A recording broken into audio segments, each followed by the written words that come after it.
Pandemics and health and inequities, looking back and moving forward.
This is Mike Dash.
Okay, a very good afternoon, ladies and gentlemen, distinguished guests. Please find yourself a seat and make yourself comfortable. We are going to start in few minutes. So I would like to share some general housekeeping for everyone. Kindly put your mobile phone in silent mode.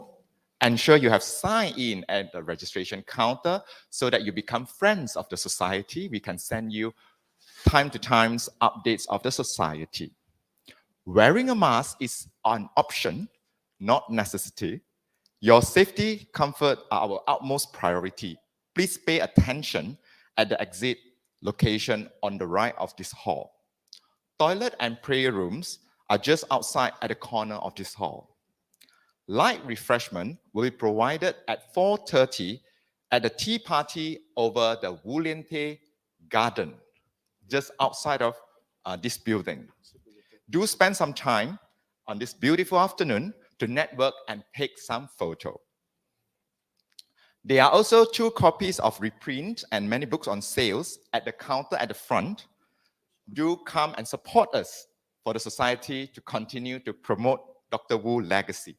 One of which is Plague Fighter, the autobiography of a modern Chinese physician by Dr. Wu Lien-Teh, which he took 7 years to complete. It was a second reprint by the society just last year. The other copy was Memory of Plague Fighter by her late daughter, Dr. Wu Yulin, who compiled all photos taken during Dr. Wu's lifetime. There are also 3 postcards, free of charge, for you to take home and share with your friends, free. There's also a free copy of the poem, A Brief Retrospect, by our founding member, Mr. Koo Soo-hei, for your collection as well at the registration counter. There's also a free copy of small booklet, a concise format of The Plague Fighter by Dr. Ho Tak Ming for grab, over the desk at the registration as well. So for our online visitor, if you would like to purchase any of our book, please contact us at our Facebook. Thank you. So take yourself comfortable, and then we will be starting in a few minutes.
Ladies and gentlemen, let us start our beautiful program this afternoon.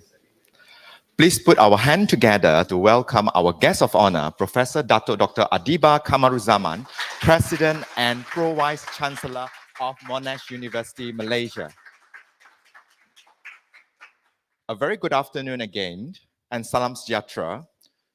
Dato Sri Dr. Anwar Fazal, President of the Dr. Lien-Teh Society, Professor Dato Dr. Adeeba Kamarulzaman, President and Pro-Vice Chancellor of Monash University, Malaysia, Ms. Ui Gyok Ling, Swedish Honorary Consul to Penang and Vice President of the Dr. Lien-Teh Society, Mr. Chan Loy Tat, Assistant to Dato Sri Cheah Cheng Hai, Dato, Datin Datin, ladies and gentlemen, both in this hall and those joining us for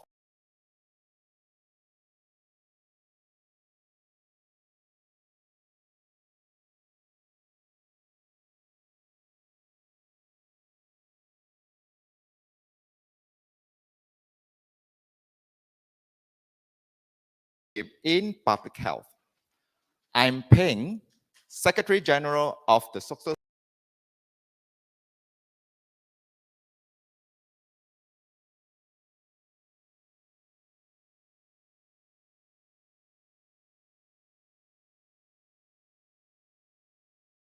on 10th of March and to celebrate his legacy with everyone here.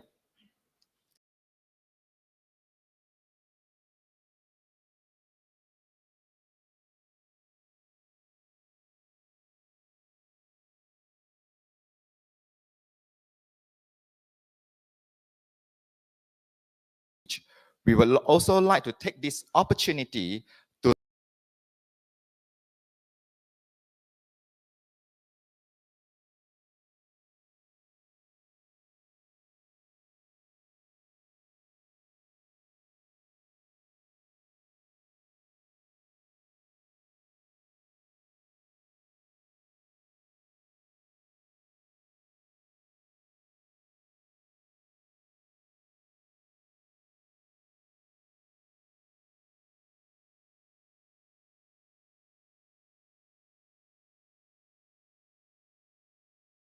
Thank you very much, Dr.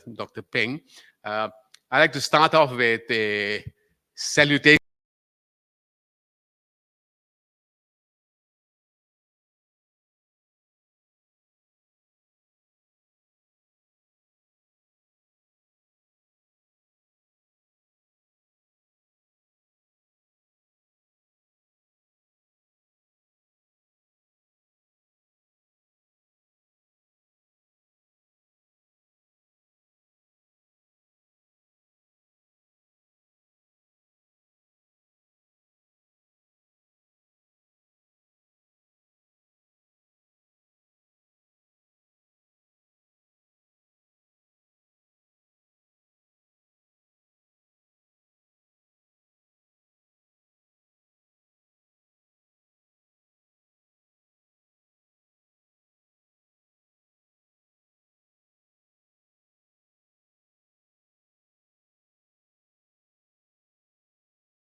years.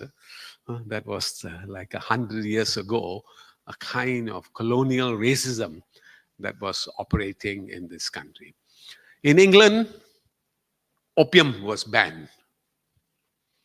In Penang, the single largest and more than half the revenue of the colonial government of the state of Penang was from opium. And he said his conscience didn't allow him to leave it. So this one man, this medical doctor, started the anti-opium society. And he started a campaign, got people interested. You are drugging the state, yeah? In a way in which money is made, yeah? And people suffer as a result of it and remain poor. Yeah? And he succeeded, and Penang became opium free. So anti-racism, fighting opium, and he was also very remarkable for the fact that very later in his life, he also ran a clinic. Can you imagine a doctor of his significance running a simple clinic in Ipoh, where patients would come and all the people who did not have money, he would give them the money. And he started this clinic in Ipoh because he refused to come back to Penang, but it was still the colonial government. The colonial government that was racist, the colonial government that was selling opium, and the colonial government who raided his clinic, which he had bought from a European woman who was running it in Cholia Street. They raided his clinic, asked him to open the medical cabinet. And then in that, they said, in here, you've got opium. And you have no license from the Penang government, the colonial government, to sell opium. He said, I'm not selling opium. This opium is medical opium. Opium is used, as you know, for good reasons, as like an anesthetic, like a painkiller, And so that was there. He's not selling opium. Yeah, he's having this opium as part of his medicine. But they deliberately, because he spoke out for the people, he spoke out again. They wanted to arrest him, shame him, and they took him to court, charged him, made him pay a fine, and let go. I mean, that kind of courage and fighting. So this is the legend, we thought, who has stories and who showed courage, who set an example for us to always look for the right things that we must fight for. We are privileged today that we have another doctor here, another doctor who has done amazing things. It's just quite unbelievable. That this young doctor, who was as young as Lien-Teh, when he also did many of the things all around the world, who has become part of the World Health Council, World WHO Scientific Council. She has fought out for drug abuse, support of people who are taken advantage of and punished, and whose lives are made miserable. She has done, and very often she's been described as a kind of scientific model for us. That a lady who has a PhD, not only a medical degree, but also a PhD, was Dean of the University of Malaya, and now the president of the Monash University, teaching all the different kinds of larger concerns about health and about issues that relate to health. Her own experience, they were kind of described. By the way, she's a Kelantan girl, which is right opposite Penang, on the other side of the northern part of the peninsula, with interesting connections that we have, because we've had people from Kelantan moving here. We had people from Penang also moving. And when the highway was made between in the north, that you could actually drive by car between the two. These two places suddenly became connected in a very unusual, rare way, but suddenly discovered each other. Otherwise, before you had to go via Thailand, and go to Kelantan, or you had to go to KL, Camp Harlan somewhere, and then, go to Pahang and go up. We were so disconnected in a way, yeah, but it became very close and very, very convenient. One of the greatest area of work that she did was on HIV/AIDS. And she's president of the HIV/AIDS International Society, because this was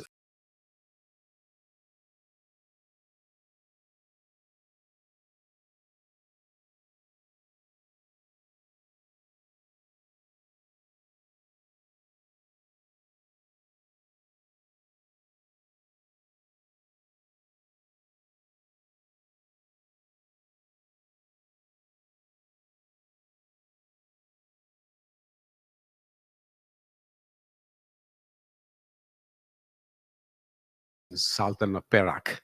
Yeah, I think he's the chairman of that foundation, the Merdeka Foundation. And she has received, the only person uniquely to receive the Merdeka Award twice, yeah, for different areas of work, showing you her sort of multiverse kinds of interests relating around to health issues. Yeah, and the other thing that is so important to many of us who are plant lovers, yeah, she's also a plant lover, someone, and that's the kind of act where you connect with Mother Earth, you feel, and then becomes full, and then it gives you taste, and it can be medicine, it can be food, it can be all kinds of things. But that kind of simple connectivity with Mother Earth also makes you something quite special. So with that, it gives me great pleasure to welcome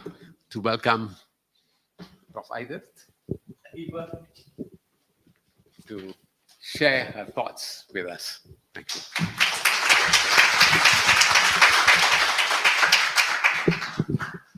Thank you very much, Dato Sri. I think. Yes. Do you want me to? You've got something to announce? Yeah. Okay. Thank you very much, Dato Sri. And Prof, I think be seated for a while. Sorry. It's always a bit of excitement in advance to finish the event early so we can all enjoy the sun out there. So Dato Sri Cheah Cheng Hai, a Penangai, a co-founder and co-CEO of Value Partner, an ardent supporter and great friend of the Dr. Lien-Teh Society. He has generously pledged to contribute 15,000 to support the annual public lecture and award for leadership in public health for the next 5 years. He's occupied today and could not be with us, but he sent one of his most important assistants, Mr. Chan Loi Tak, who will be presenting a mock check on behalf of Dato Sri Cheah Cheng Hai to the President of the Society. We would like to express our utmost gratitude to Dato Sri Cheah in promoting the legacy of Dr. Wu.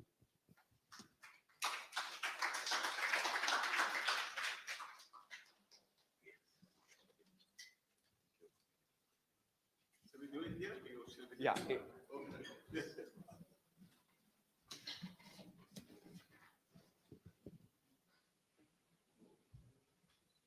Thank you very much, Dato Sri Cheah Cheng Hai. One more photo. Photo.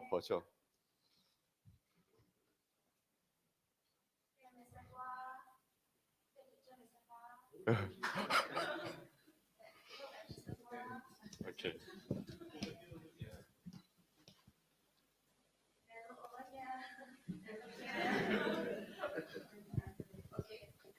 Thank you very much. Yeah, next year it will be Singapore dollar. Thank you.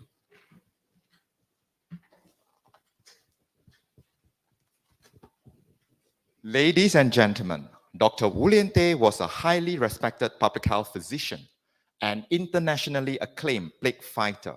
His unyielding passion for humanity and social justice extended beyond his role as a doctor. His extraordinary life story and heroic achievement have remained an inspiration and set the standard for generations to come. The Society established the Dr. Lien-Teh Award in Public Health 2022 to recognize the exemplary leaders and their outstanding contribution to the field of public health.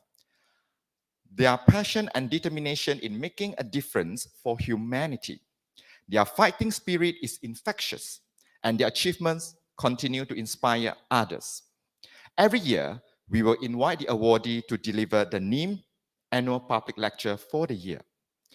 The inaugural awardees was Tan Sri Dato Dr. Noor Hisham bin Abdullah, Director General of Health at Times, followed by Professor Tan Sri Dr. Jamila Mahmud, Executive Director and Professor of Global Health Sunway Center for Planetary Health Sunway in last year.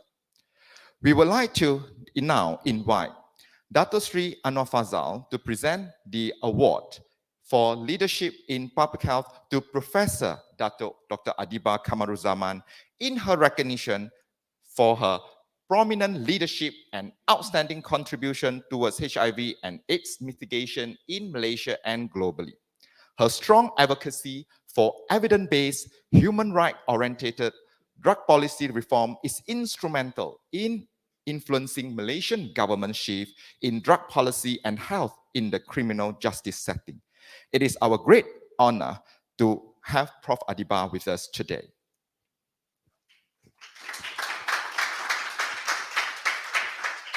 I would like to ask the committee member to come forward to join the photography session. Also the medal, and the medal.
Where do you want us to look?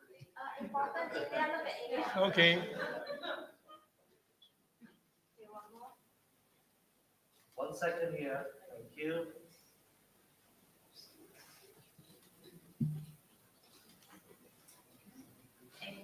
Thank you.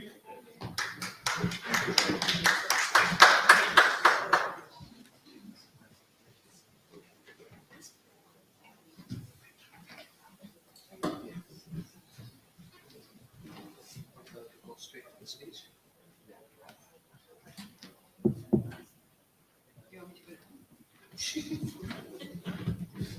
Exercise.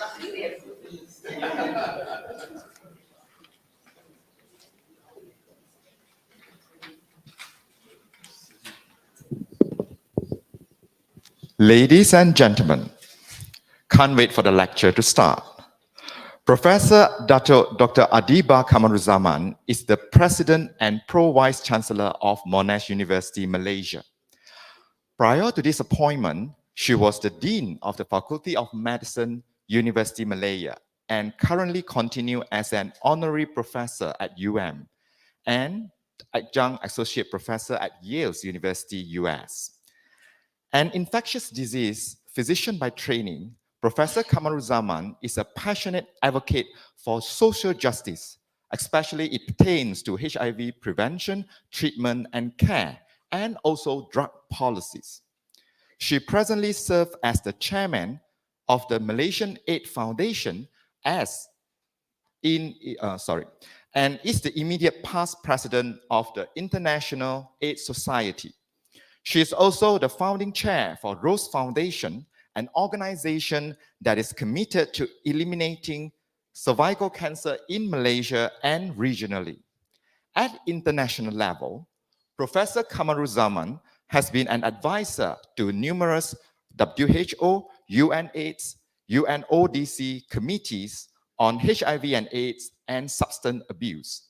She is presently the vice chair of WHO Science Council and is a member of the Global Commission on Drug Policy and the Global Council on Inequality, HIV, and Pandemic. Her achievement has been recognized through several national and international awards, including a two-time recipient of the prestigious Merdeka Award and the recently Tokoh Academic Negara. In April 2015, she was honored with a Doctor of Law from her alma mater, Monash University, for her role as a health advocate and contribution to the medicine.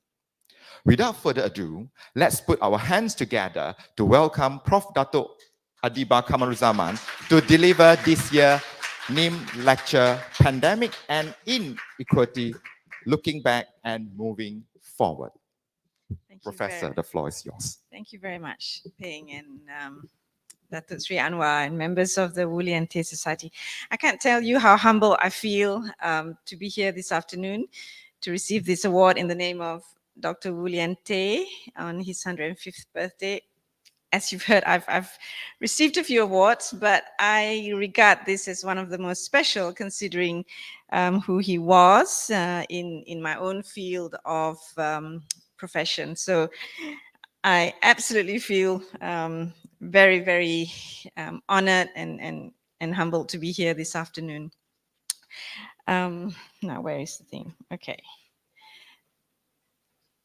So the title of my lecture is Looking Back and Moving Forward. As Peng said, I'm now, after 27 years, 28 years, but who's counting, of public service at I'm now retired and have moved on to Monash University, which is also my alma mater. And just want to share this quote from Sir John Monash himself, a decorated soldier, and gave his life to public health and to education. Before I start the lecture, which says, equip yourself for life, not solely for your own benefit, but for the benefit of the whole community. If only all of us practice these words of Sir John Monash. So throughout history, there has been many, many different pandemics, and this is just a snapshot of the 7 deadliest plagues, including the one that Dr. Lien-Teh played a hugely significant role in Harbin, China. Some of them took millions and millions of lives, and in the most recent pandemic, of course, HIV/AIDS now stand at about 40 million after about 40 years, and COVID-19 approximately 7 million, although the actual number of deaths from COVID is probably at least 2 to 3 times more than that. Now, as you listen to my presentation, I want you to kind of think through these 3 questions from these authors who published a couple of years ago in the Lancet Regional Health, looking at the intersection of health inequities and COVID-19 and health in general. So what do we mean by health? What do we mean by health inequality and health inequity? What are the structures and policies that are in place to support or promote health, and how effective are they? And who has the power to shape structures and policies, and whose interests do those structures and policy, in whose interest do those structures and policies serve? I'm not going to be giving you the answers to this, but I just want you to kind of bear in mind as I go through my talk and use HIV/AIDS and COVID-19 pandemics as points for discussion in a broader discussion around health inequities in Malaysia as well as globally. So first of all, and I think this is such a great cartoon to simply define the difference between equality or inequality and inequity. And in essence, the WHO defined in 2008 inequity as the absence of unfair equity as the absence of unfair and avoidable or remedial differences in health among population groups defined socially, economically, demographically, or geographically.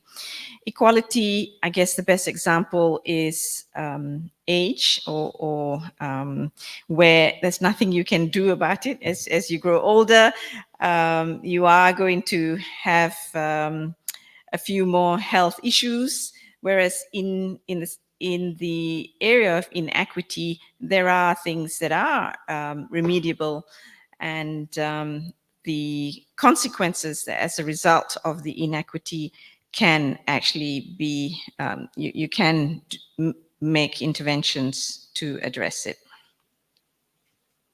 And we've known for a long, long time how these inequities result in differences in lifespan and differences in mortality rates. And this is a very simple graph that starkly shows how, at least by geographic region and by levels of income, the stark difference between lifespan amongst people, say, in the Americas with the green bubbles there, and the African continent. And so if you lump together the green Americas, Asia, and Europe, you can see according to the levels of income, how lifespan starkly differs between the income levels clustered around those regions and lifespan. And we've known that for many, many years, but of course, COVID-19 put a spotlight on these differences. And the differences in terms of mortality rate is not just between countries, but within countries. And I guess the guru of health inequities, Sir Michael Mamet, over in UCL, has done many, many elegant work to describe this. And this is one from 2017, where he compared people in the UK from the most deprived region compared to the least deprived region. And you can see in this bar chart the stark differences between those coming from least deprived on your left and the most deprived on your right, in terms of deaths per 100,000 population. And also the difference between male and female is more pronounced in those who come from the most deprived groups in the UK compared to the least deprived. And of course, we know that these inequities in health accumulate throughout life. So starting from even prenatally, what pregnant mothers, or even pre-natal, what pregnant mothers or soon to be pregnant mothers, and during pregnancy, in terms of nutrition, for example, in terms of exercise, and how those inequities then accumulate throughout life and lead to some of those negative outcomes, as I've just shown you. So let's start with COVID-19 and the inequalities that we saw during this last three and a half years. I think many of you would rather forget it. I think most people would rather forget it, including myself, having lived through this kind of relentless nightmare, particularly in 2020 and 2021. But the saddest thing to come out of COVID-19 is if we don't learn from the lessons that came out of it. And I hope this lecture today will, as we say in Malay, sedikit sebanyak, will touch you in terms of looking back at what happened and be part of society that will do its bit to prevent such occurrence to happen ever again. These are just some of the headlines that we all saw during those dark days of COVID-19. So HKL doctors raised red flag over COVID-19 crises. Doctors forced to play God. And I think as someone who was in the thick of this, I actually put my hand up to chair the COVID-19 task force at UMMC. At the time, I was dean and had not played a very active role clinically for a number of years as I took on the role of dean. But I thought back in January 2020, this was going to be big, and my colleagues and I in infectious diseases decided that we will form this task force at UMMC in January 2020, and spoke to the director of the hospital and said, we will turn the infectious disease ward on level 4 of UMMC into a COVID ward. We may be overreacting, but it's better to be ready. And we also started training doctors in the emergency department to be ready based on experience from SARS, because from what we read, this was potentially going to be an explosive disease. Little did we know, boy, was it explosive. And I have to say that initially, my colleagues were like, why are you overreacting? Just leave it to Ministry of Health to deal with it. And when the first few patients came to UMMC, of course, we had the, remember the first wave was with the tabliks, and a lot of them were living in Lembah Pantai. And so when they turn up to the emergency department, initially, of course, there was not that connection, but eventually we diagnosed them, isolated them, and it gave me great pleasure to say, aha, I told you so. But of course, things got pretty hairy for the next couple of years, and all of you would be very, very familiar with these headlines. Now, again, Sir Michael Mamet, my hero, along with Dr. Lien-Teh, it wasn't just Malaysia that where the deaths and the inequities that led to deaths. I think you all will recall that famous line, "We're all in the same storm, but not in the same boat." And again, you can see here to the extreme left where Sir Michael Mamet and his team charted the mortality rates by the different local authorities in the UK against the percentage of household overcrowding. You can see in the extreme left in a council called Newnham in the UK, where there was close to 25% overcrowding, and saw high rates of deaths compared to areas in the UK on the right side of your screen, where there was much less overcrowding and, as a corollary, lower rates of death. So starkly shown here in terms of the difference and the inequalities.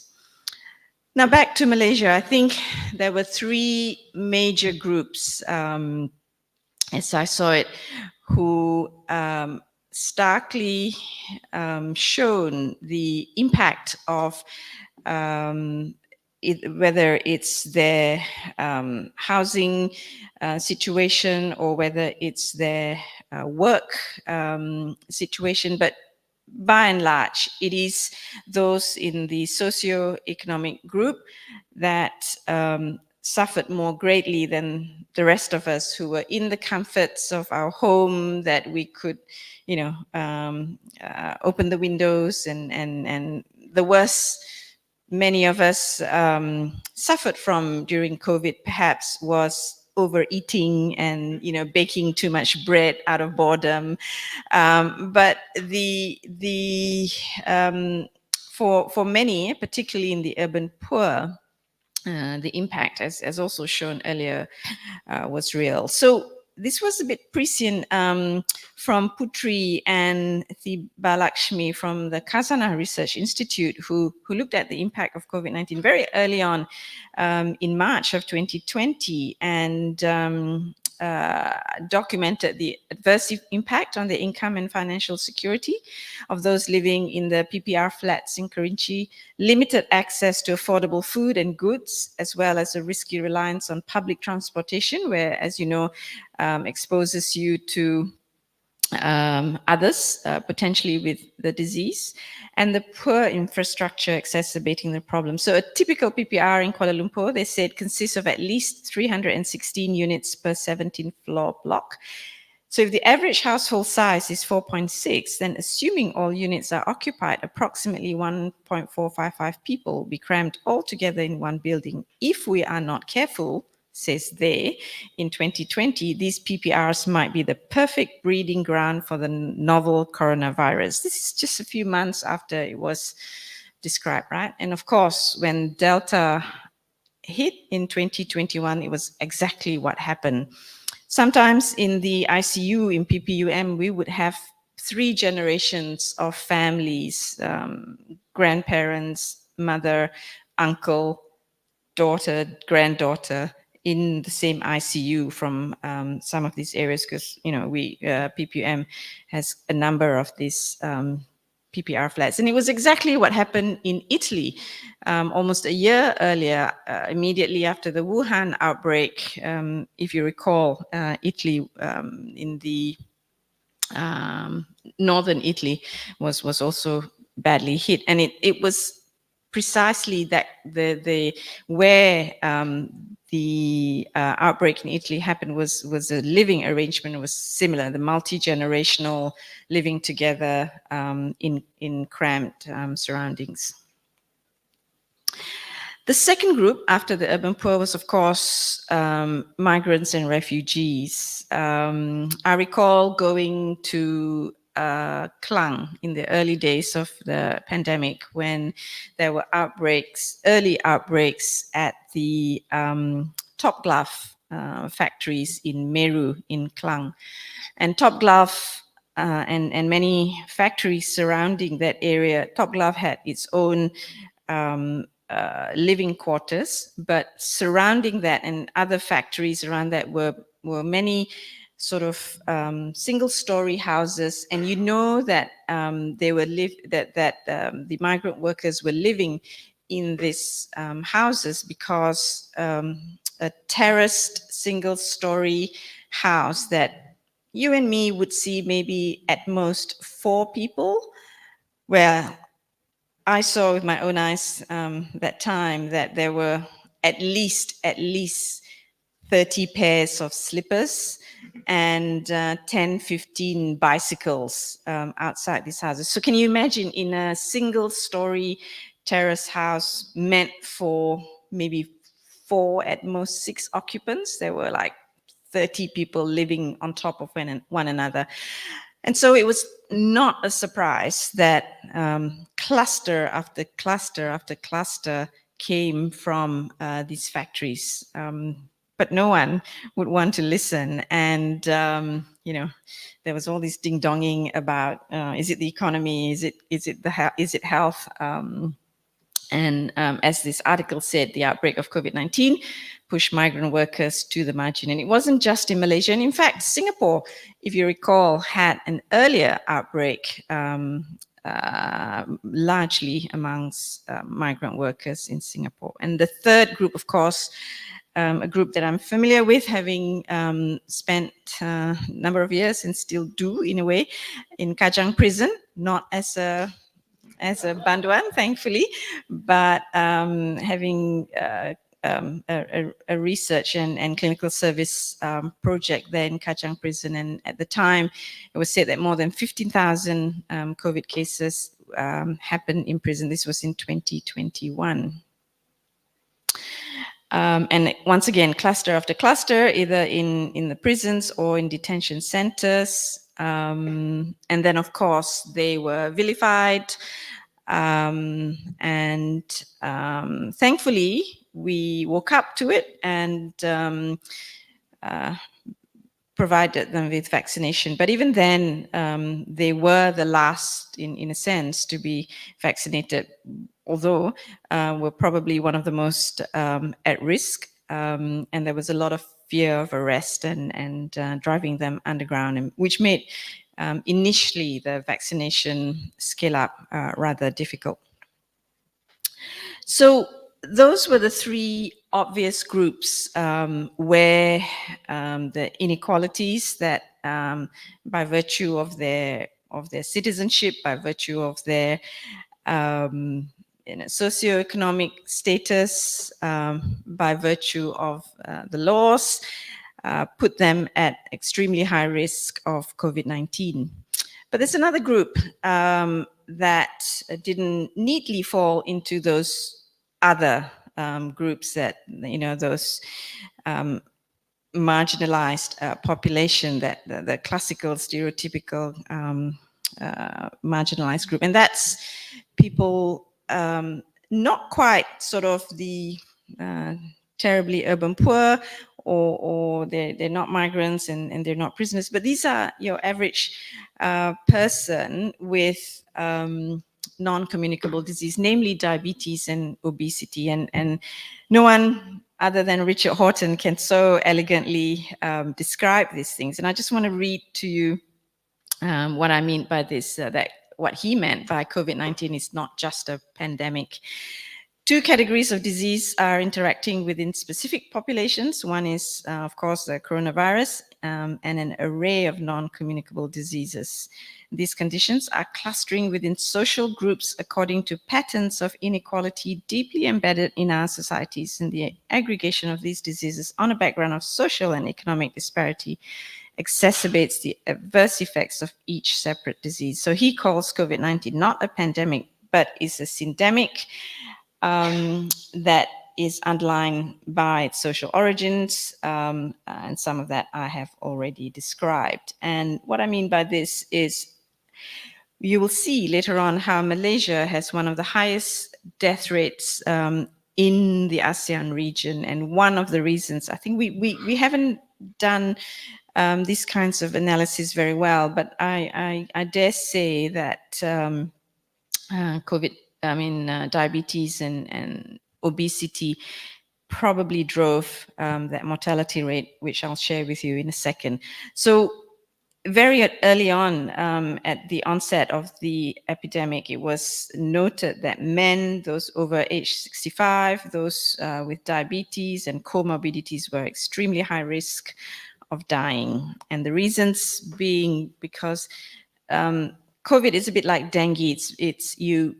The first insult is the actual infection, but that's not exactly what kills you. What actually kills many of the patients is this hyperimmune response.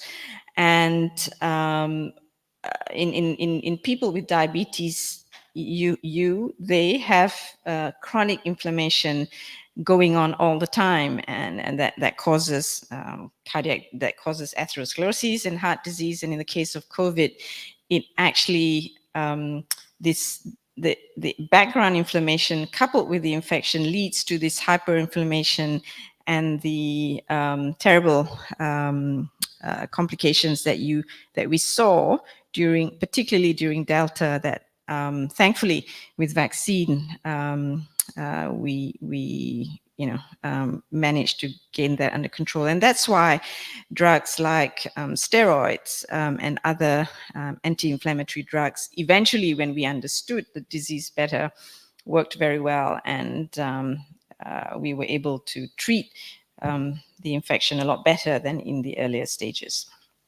So Malaysia is a champion at many things, and one of it is in diabetes. There was a recent publication of levels of obesity globally, and we're right up there in red in this map of the most obese people in the world, and so we are with diabetes. And this is what I think is part of the problem. We've been eating kind of the same kind of food for years, but the main difference is, I think, the M40 and the T20 are much more aware of the impact of the unhealthy food and the unhealthy living.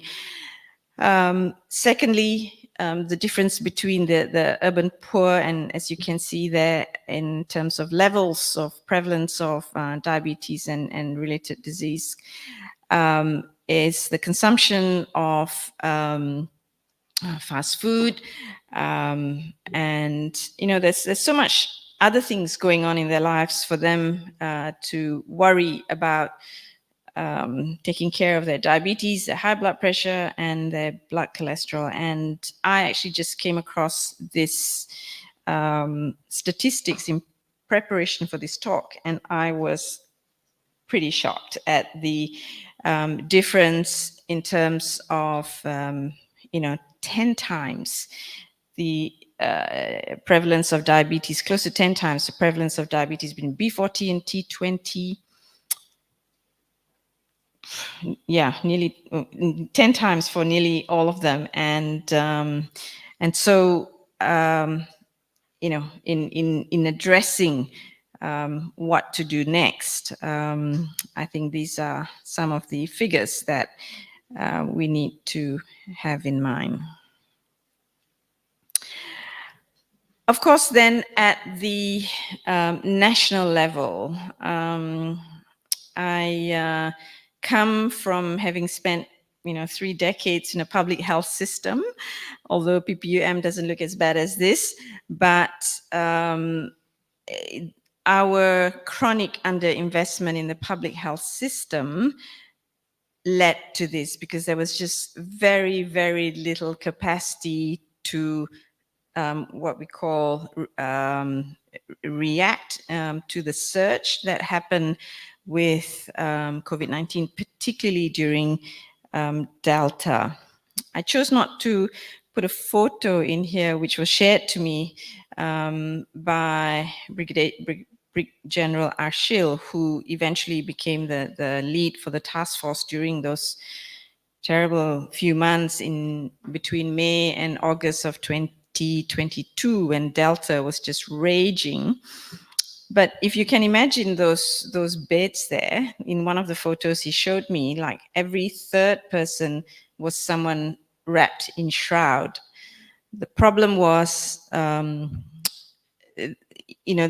mortuary and the burial service just couldn't keep up with the deaths that were occurring during Delta, that it was, people who were very, very sick in emergency department were waiting for a bed right next to those who had passed away. And this is that horrific scene from one of the A&Es where they literally ran out of beds, and people were, as you can see there, lying under in the toilet. And so I think this was a scene in many, many emergency departments around Malaysia, something that I hope we will never see again. So COVID-19 death rate shows up years of ICU neglect. We were all scrambling to buy ventilators. We were all scrambling to buy the high flow nasal cannula. I would get calls, my uncle is very ill. Do you have a bed for them? And often the answer would be no. So it was pretty horrific time. And as I said, this is from our world in data. They did make a disclaimer that the attribution of the cause of death, number of confirmed deaths may not be accurate because some countries may have not reported it as completely as we may have, but nonetheless, this is from the WHO COVID-19 dashboard as reported in our world in data, how much of a champion we were. Right. And truly, if we didn't have the COVID vaccine come in when it did, things would have been so much worse. So just to move on from COVID, just to summarize what it did was expose a health system that was unprepared, and the chronic underinvestment in the public health system resulted in the numbers that you just saw. And there was a collision of high burden of non-communicable disease with an infectious disease epidemic, and exposing gross inequalities that are deeply embedded in our society, particularly with the urban poor, migrants and refugees, and prisoners. And of course, globally, we all know of this terrible inequity that happened with the COVID-19 vaccine rollout. Rich countries received it 2 months earlier than the rest of us. And of course, this data that shows very starkly the difference between low income, lower middle income, high income in terms of COVID-19 vaccine coverage.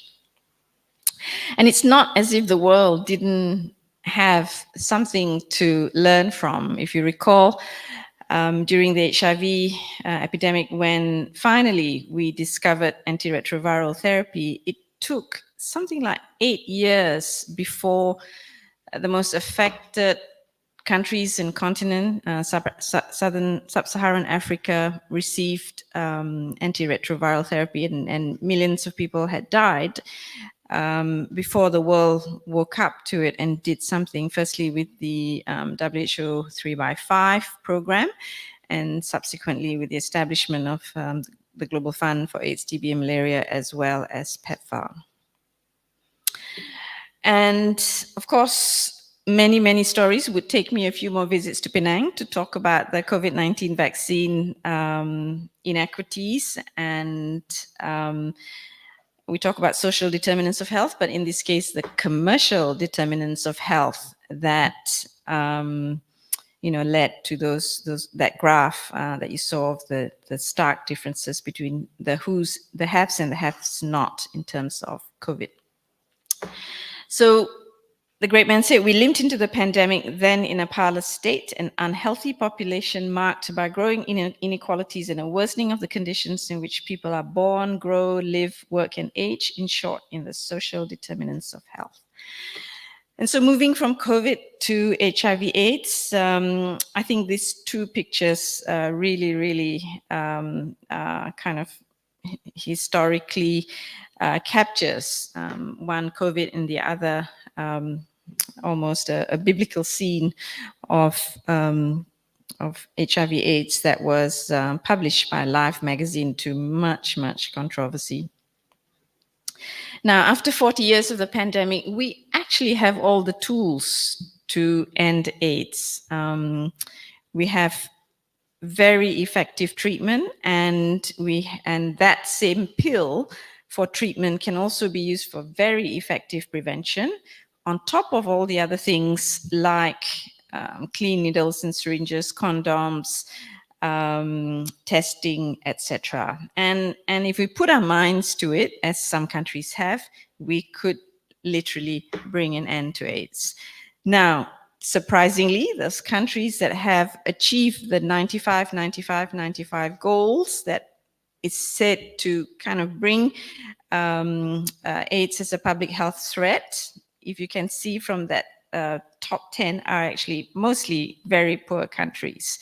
The 95, 95, 95 refers to 95% of people who are living with HIV have been tested, and out of those, 95% have received treatment, and 95% stay on treatment so that they have what we call undetectable viral levels. Not only will that ensure them a healthy life, but with undetectable viral levels, they will not transmit it on to either their unborn babies or to their sexual partners, even without using condoms. So that's why making sure that everyone is tested, on treatment, and stay on treatment is hugely, hugely important. And like I said, as you can see from that list there, most of the countries that are very close to achieving 95 goals are not very rich countries, but they're getting a lot of support from Global Fund and PEPFAR and others. And really,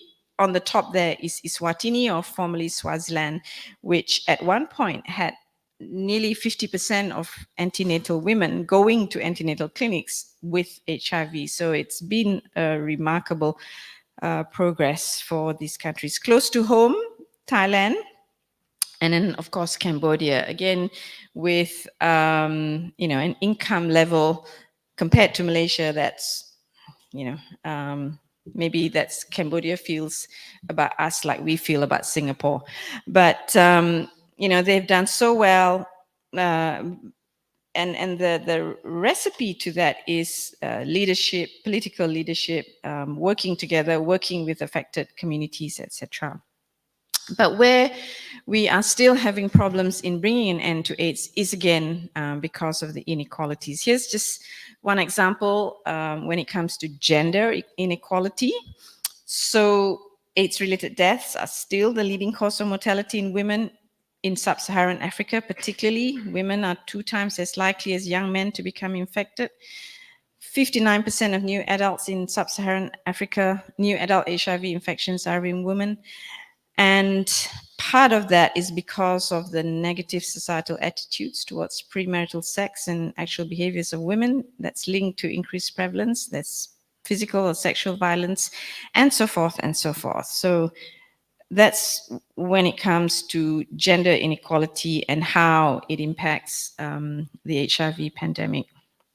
It is so sad that after more than 2 decades, the first really landmark trial of antiretroviral therapy, it was in a huge trial called the ACTG 076, which showed that by giving pregnant women antiretroviral therapy, you can virtually eliminate infection in the newborn baby. Otherwise, that baby has a 1 in 3 chance of being of having HIV, particularly if the baby then is not given treatment and the mother breastfeeds. We knew that in 1996. Malaysia did very well in terms of instituting that protocol for firstly to test pregnant women for HIV, and then we would start that protocol in those who are found to be HIV positive. But to this day, there are still over 1.2 million newborns exposed to HIV each year. Not in Malaysia, thankfully, but particularly in sub-Saharan Africa. So it's pretty unforgivable, I think, after the knowledge that we've had, the number of pills that we have, and the number of ways we've figured out how best to deliver the treatment. Another example of how inequality drives HIV is this is specific to the US in terms of the racial inequities, and how the Black population in the US has an extraordinarily higher risk of acquiring HIV and living with HIV. 42% of new HIV diagnoses are amongst Black men. Over 2 million incarcerated, 40% of them are Black. HIV rate is 5 to 7 times more than the general population. And when it comes to PrEP, pre-exposure prophylaxis, where you give a tablet to someone who's at risk to prevent them from getting infection, white people are 6 times more likely to be prescribed PrEP than are black people, although black people are at much higher risk. And finally, in terms of same-sex or homosexuality, this is a really, really important study that links punitive policies and legal barriers to consensual same-sex sexual acts and HIV amongst gay men in sub-Saharan Africa. They looked at 10 countries and did a cross-sectional studies in 25 sites in those countries listed there, interviewed and tested more than 8,000 men who have sex with men. And what they found, and they looked at policies related to same-sex sexual behavior for each country, whether these countries criminalize or don't criminalize same-sex behavior. And what they found was that HIV prevalence amongst MSM was higher in criminalized settings and non-criminalized settings.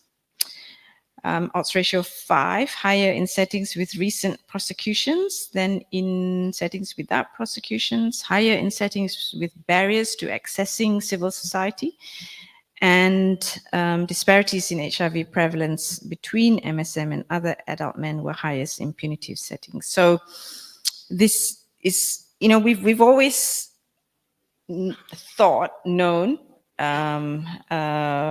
assumed that all these punitive policies and legal barriers drive HIV risk and HIV prevalence, but this was the first time that it's actually was shown in a very, very important study. And what the authors concluded was structural risk, including discriminatory country-level policies, prosecutions, and legal barriers contribute to higher HIV prevalence among men who have sex with men, and highlights the importance of decriminalization and decreasing enforcement alongside stigma reduction as central to effective control for HIV. Unfortunately, no one's listening because Uganda and Kenya, as you know, and several countries are moving that way in terms of extremely punitive action against gay men, including death, the death penalty. So bringing it back to our region, if in Africa the HIV pandemic is characterized by what's known as a general epidemic amongst men and women, in our part of the world, it's it's mostly concentrated in what we describe as key populations. So amongst gay men, amongst people who inject drugs, amongst clients of sex workers and transgenders. And so the measures to prevent HIV needs to be kind of targeted nuance towards the different key populations. But as you can see, in nearly all of the countries, except for Cambodia, the known prevention intervention that I shared with you earlier, the level of coverage is still extremely low. It's no wonder that in several countries in the region, we are still seeing an increase in the number of HIV, notably the Philippines. And Malaysia, after doing very well with people who inject drugs, is kind of plateauing in terms of number of new infections every year. So one of the, aside from, and one of the reasons why the numbers in terms of coverage for the types of prevention measures that need to be taken are still low in all of the countries is, these populations in most of the countries remain criminalized. And when you're criminalized, you don't come forward for testing, you don't come forward for treatment, you don't come forward for information. And that is what is making the work to end AIDS in our part of the world not so easy. So Patricia Ongpin, who's the current UNAIDS country director for Cambodia, Malaysia, and Laos, penned this really nice report last year on the situation in Malaysia. And she says there is a proven path to end AIDS. Are we on it? And by and large, gave a glowing review of what we're doing here in Malaysia.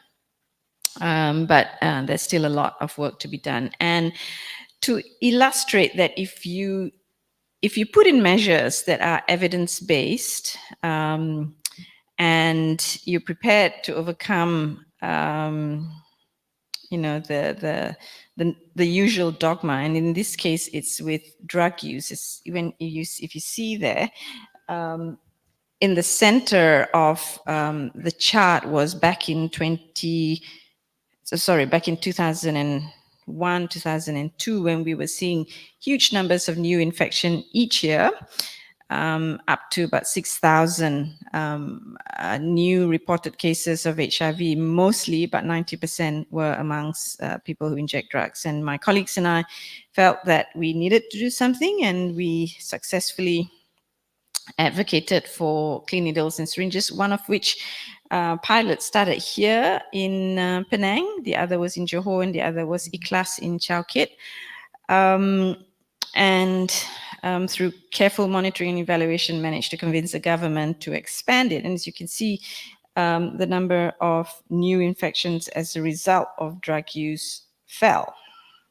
But what we're seeing is a rise in sexual transmission. And when we model those numbers in terms of how many HIV infections were prevented as a result of this harm reduction program, through funding from the World Bank and working together with colleagues from UNSW and Yale, we showed that in the first 7 years of this program, we were probably prevented about 14,000 new HIV infections, close to 40% reduction in number of new infections.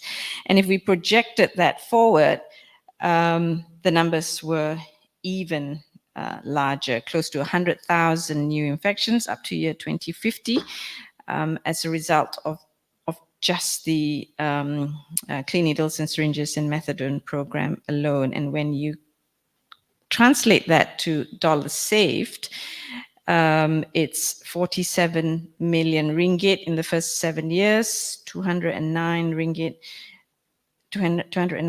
ringgit up to 2023, and 100 million ringgit in direct healthcare costs in antiretroviral therapy, because once you start someone on antiretroviral therapy, you committed to give them for life.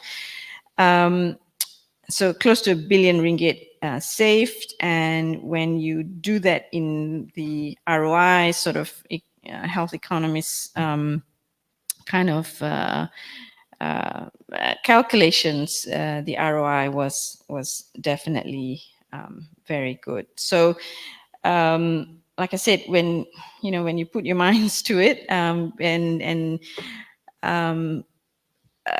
implement programs that have been proven, that are evidence-based, results come. So in short, what I hope that I have managed to share with you is that health inequities, some of the ones that I've shared with you, are avoidable, and by and large, they are created by structural and political processes and decisions that affect the everyday living conditions of individuals and populations, and that these social inequities in health arise because of inequities in the conditions of daily life and the fundamental drivers that give rise to them, i.e., inequities in power, money, and resources. And so national policies and institutions do matter. As we saw, for many years, we refused to implement harm reduction programs, and we kept seeing the numbers rise. And when we did become brave enough to do it, despite public pushback, they work and they mattered. So In order to make these changes, there are, of course, many levels, at the micro level, at the community level, at public policy level, and finally, at the global level. All these things need to work hand in hand to address each and every one of those vulnerabilities at the patient level or the person level, all the way to global discussions, for which, unfortunately, the discussions around the global health preparedness is not going too well. And when the next pandemic comes, we will probably see again the battle around sharing of vaccines, etc. So money talks all the time. Everybody's forgotten what happened 3 years ago. Bring it back to Malaysia, I think there is a possibility for these authors, although it was really what they wrote was targeted for the North America Canadian audience. I think it can really, it resonates in Malaysia as well, that if we are to address the inequities that we saw and the impact of the COVID-19 and HIV pandemic, there is still possibility for positive action to come from our experiences, because there's no point in studying these differences if we do not have an intent to change them. And if we have a commitment to reducing inequities, we have to focus on what really matters and recognize these are societal choices, not individual ones. And I just want to highlight this Human Rights Watch published on the 5th of March, the state of arbitrary detention of migrants and refugees. And, you know, if we really are serious, next time a SARS-CoV-3 comes, unfortunately, I think I'm going to be back here talking about the same things, because we've not addressed the issues around migrants and refugees, in my mind, one iota. In fact, we've probably gone backwards. The picture on the right is prison. This is what I'm spending my non-Monash time, or well, it is Monash time as well, as Dato Sri Anwar mentioned, to have a more humane, more evidence-based drug policy. 60% of those in orange in Kajang prison are people who are in prison for very minor and non-violent drug use, costing us millions and millions of dollars, of ringgit. Not to mention the other consequences in terms of, breakdown in family structure, etc. The Orang Asli, I know a lot of efforts been put into them, but remain disadvantaged in many, many ways. And finally, our treatment of MSM and transgender is also not something that we can be proud of. So, says McGrail and colleagues, we are at a moment at which collective attention could lead to reimagining of how we think about health and what resources are available to support health. More fundamentally, it's an opportunity to start acting to address long-standing structural inequities that make some people healthy and others not. We have an opportunity presented to us by the devastation of the COVID-19 pandemic, which is to learn and act together across academic disciplines, across professional spheres, and most importantly, with the public and all the multiple and rich communities that make up society. We should decide whether we want to build more Twin Towers, more TRX, more Menara XYZ, or do we want to have hospitals that are at least decent and are able to cope in the next pandemic. And we should take this opportunity before it is too late. So with that, in the famous words of Albert Camus in The Plague, or La Peste, as they say in French, there's no question of heroism in all this. It's a matter of common decency. That's an idea which may make some people smile, but the only means of fighting a plague is common decency. Thank you very much. Prof, please remain on stage for the Q&A.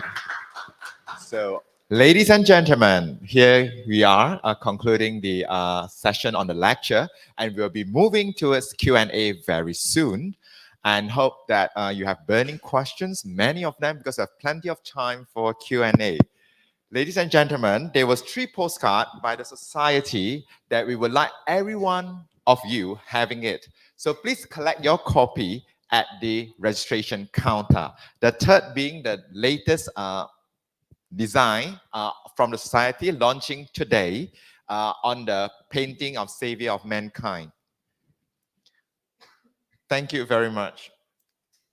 So we will move towards Q&A session. So if you have any questions, please raise your hand and our colleagues will come to you.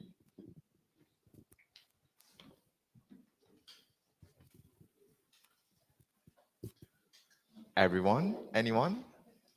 Yeah, there's always a bit shy. Okay. Yeah.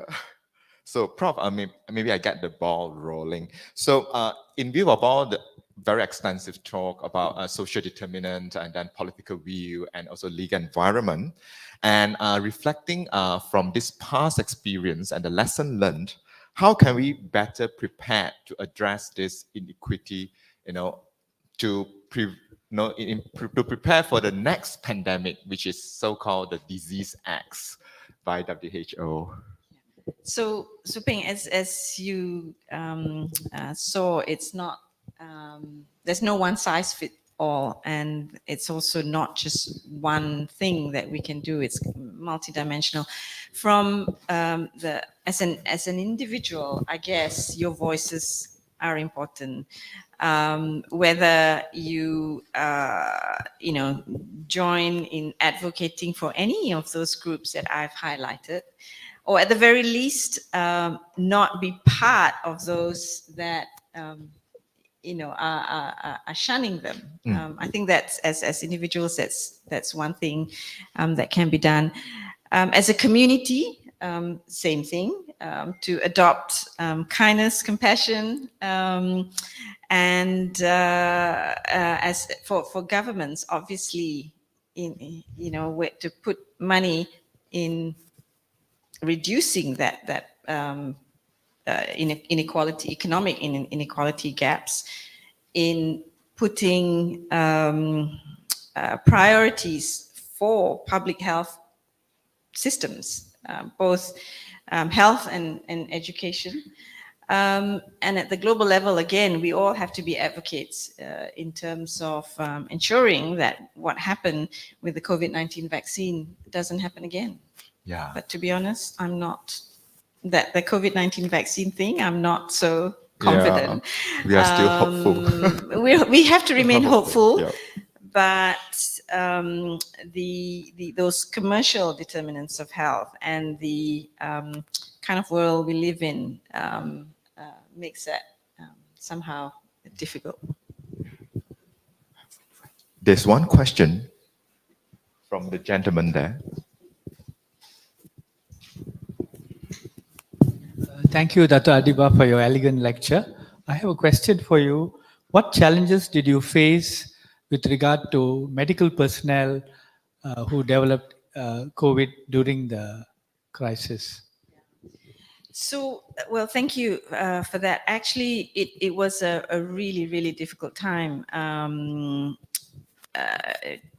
Trying to reassure our colleagues that, to get them to come to work, to reduce the fear. Because if you recall, in the early days, no one knew what was going on. And I, and my colleagues in infectious disease tried very hard to reassure, but we also didn't know what was going on. And so many colleagues, either, although they didn't say it outright, were not very happy to come, not even to work on the COVID ward, but to the hospital in general. And in the end, we had to prepare sort of quarters for them, for those with young children and elderly parents who didn't want to go home in case they expose the infection to their loved ones. So that was part of it. But for those who are actually got infected, well, we had to treat them just like everyone else. In fact, I'm sure young Farida, my colleague, who was at the time Deputy Dean, she was patient number 23, I think. I know she wouldn't mind me sharing this with you. She went to Japan with her family for a holiday just at the very beginning. And she came back, and every Monday I used to have a senior management meeting, and she was standing at the door, and she goes, "Adeeba, I don't feel really well. You know, I've got this fever, and I've just come back from Japan." And I'm like, "You go to emergency department now." And she turned out to be, patient number 23, and it was very difficult for her, for us, because of all the unknowns, and we had to quarantine her for, I don't know how many days in those days, when until you are PCR negative will you be let out, right? So yes, it was not an easy time, but it showed the worst in people, but it also showed the best in people. And I remember when just about the entire Menara Utama block became COVID, and we ran out of doctors. Like, we literally ran out of physicians, I should say, not doctors, but physicians. And I came to do a ward run one Sunday, and just because we had a senior consultant be in charge of every ward, and on top of the MOs and all that. You relate to this, Peng. And the nurse said, "Oh, Prof. Adeeba, guess who is the consultant in charge for Ward 11A?" And I said, "Who?" And they said, Prof. Ong, who's the head of surgery. Now, from the point of view of a patient, it may not be so good. No, we had everything sort of protocolized. But, the fact that the head of surgery fronted, be part of the team on a weekend to lead the ward was what I mean by it also brought out the best in everyone. It was always a nice experience. Not so nice experience. The other thing is that, Prof, just when you brought up the COVID vaccine, I think the former minister have been talking about manufacturing COVID vaccine in this country. And then from the pandemic, we learned that during the Delta wave, people just dropped dead. Even a young one with no risk factor, and then because of the delay in the access to COVID vaccine. So do you think that the country is ready for that? And then, no, it would be a tough question. Okay, no, it's not a tough question because it's a very quick answer. That's a no. Sadly. And I really don't know what's going on there. I truly don't know. We're not short of scientists. We're not short of commitments. We even have a national plan for vaccine manufacturing. But I dare say we're quite behind. I was fortunate to, one of the things I did on the WHO Science Council is we put out a report on the mRNA vaccine. There's a lot of hype around it, rightly so, one of the world's best vaccines ever invented, but also last year and the year before, everyone started looking at the mRNA vaccines as if it's going to answer every infectious disease problem known to mankind. Well, not quite.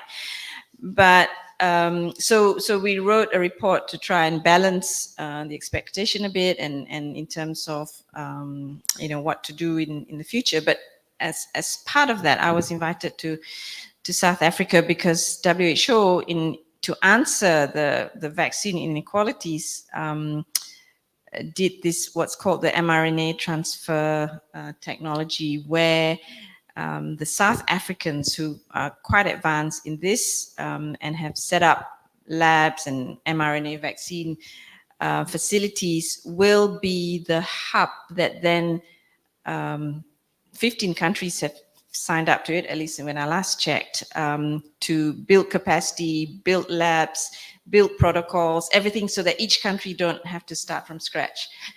And the countries that have signed up include Pakistan, Thailand, Vietnam, Indonesia, Egypt, many several low middle income countries. And I said, where's Malaysia? The WHO guy couldn't answer me, but and yeah, so it's not just mRNA, even the older vaccines, even the killed vaccines and the protein-based vaccine, I think we somehow haven't kind of got together and work as a team nationally to really get our acts together with vaccine development and manufacturing. Yeah, just Sorry. Yeah, all right. We appreciate the opinion and really hopeful that one day some of us on the ground or in the virtual platform will be really motivated to actually start off something from scratch. Every baby steps does count. And then any question from the floor? Yes, there are 2, 3 questions.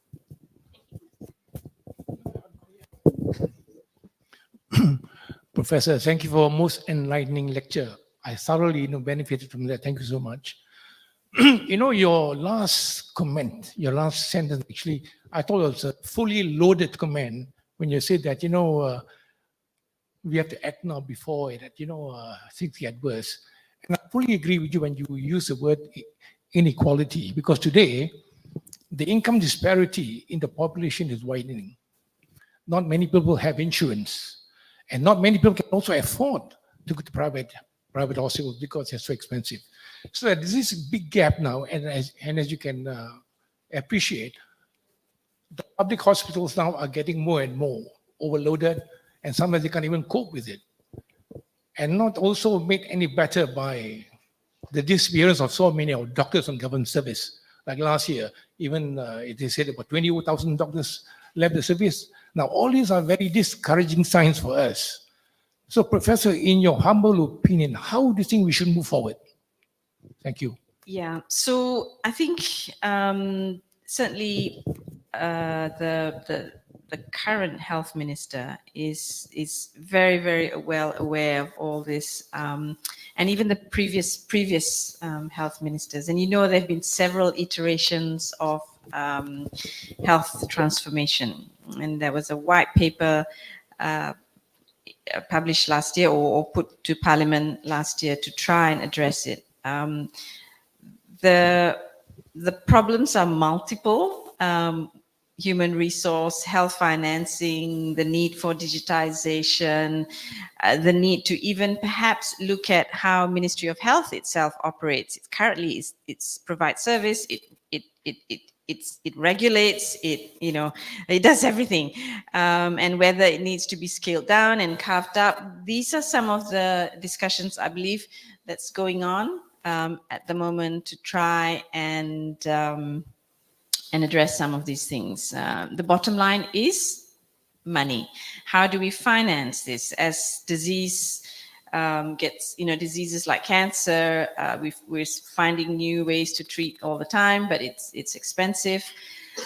Aside from all that, I firmly believe there needs to be a big shift towards prevention and primary care. We cannot continue to build more and more hospitals, more and more acute care.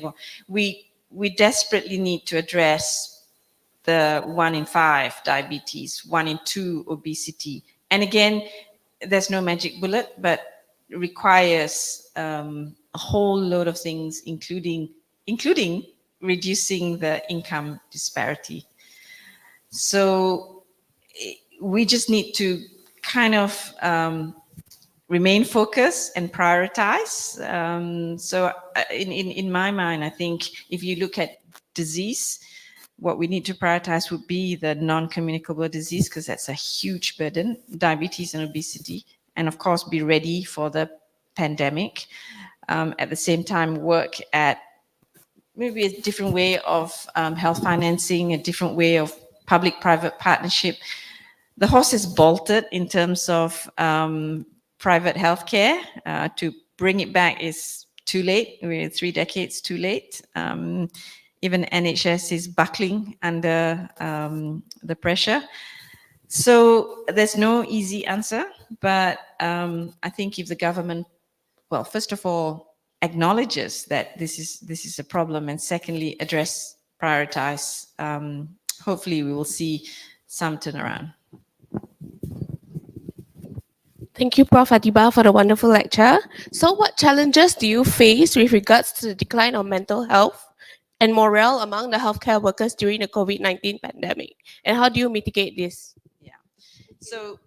So I think open communication was always very important, and being truthful. If you don't know, tell them you don't know, and listening to their fears, and providing them the support. We actually had counselors mobilized to support our healthcare workers. But even post pandemic, I think the issue of mental health and well-being, not just amongst healthcare workers, but amongst workers, full stop, has become very, very real. Prof. Adeeba, I just referred to your earlier comment, which you said it's important to emphasize prevention in primary care.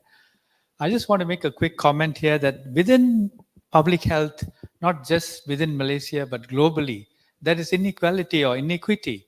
Some areas or some subjects in public health are more promising or more challenging and more dramatizing. For example, infectious disease, most people would do that, like what you have done. But a lot of people in public health don't emphasize non-communicable diseases, which you did. So there's not enough champions in the field of non-infectious diseases or non-communicable diseases.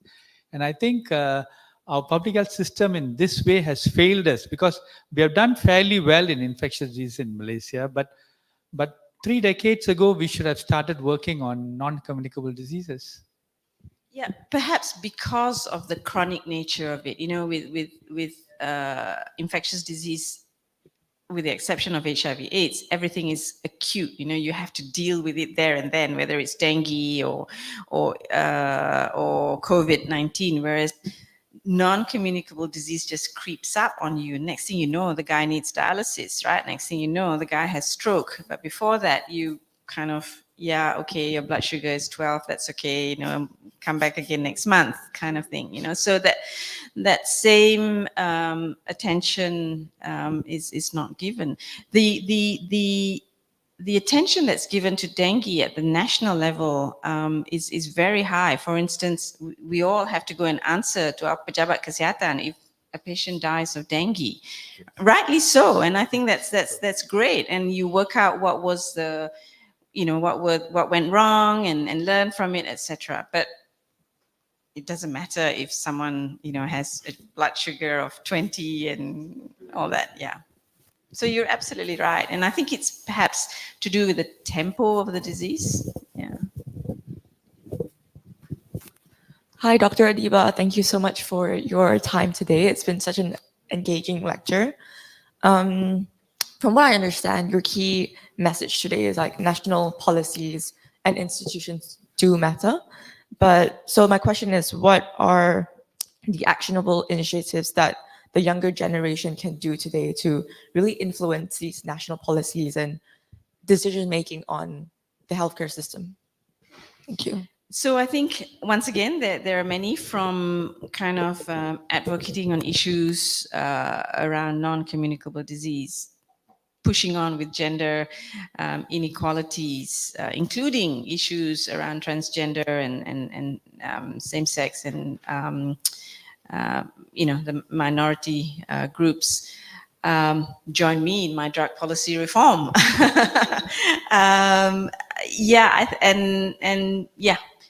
Pick an area of passion. There's a whole list of them, and advocate for it. Yeah. Hi, Professor. Thank you for making the time to visit us in Penang. My concern is that since 2018 till now, what progress have we made in amending existing drug laws and or formulating new drug laws to ensure that drug users are cured instead of being incarcerated? Because like just last week, whenever a new director of the narcotics CID takes over, there'll be a fresh ops tapis, and they'll go around picking up people like they don't exist, And just like on Thursday in Balik Pulau Court, 40 of them were brought for remand for use and or possession. So what progress are we making with this government of the day? Thank you. So, for those of you who don't know, Mr. Singh is a lawyer who advocates for a more humane approach to drug policy. And he and I have been on this journey of 2 steps forward, 3 steps back, 4 steps forward, 5 steps back. So what we have recently done is with support from the Global Fund. As you know, most of us there's about maybe 24 of us advocating for this drug policy, at least the group that I know, that I work closely with, consisting of doctors and my colleague Vigna, I don't know if he's here, from Center for Drug Research at USM, some lawyers and others. And we've been advocating, we've met parliamentarians, we've met all kinds of ministers, but we've become more organized since we got a bit more, we got some funding from the Global Fund, and just recently established a secretariat at the Malaysian AIDS Foundation on drug policy, and strategizing around 5 areas of work. One is community awareness education.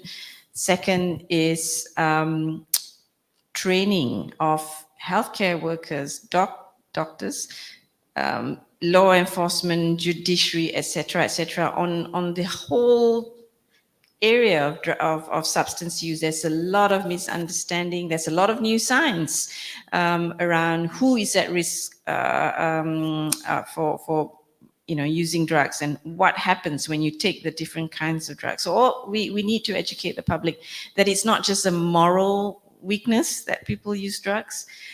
Then the third arm is to actually, there's a bunch of lawyers who are going to sit down and look at all the different laws. Unfortunately or fortunately, they're all in KL. Otherwise, we would very welcome you to be part of this. And from sections, from Akta Dadah Berbahaya to Akta Rawatan dan Pemulihan, so 6, 12, 15, 39, I've become a lawyer myself.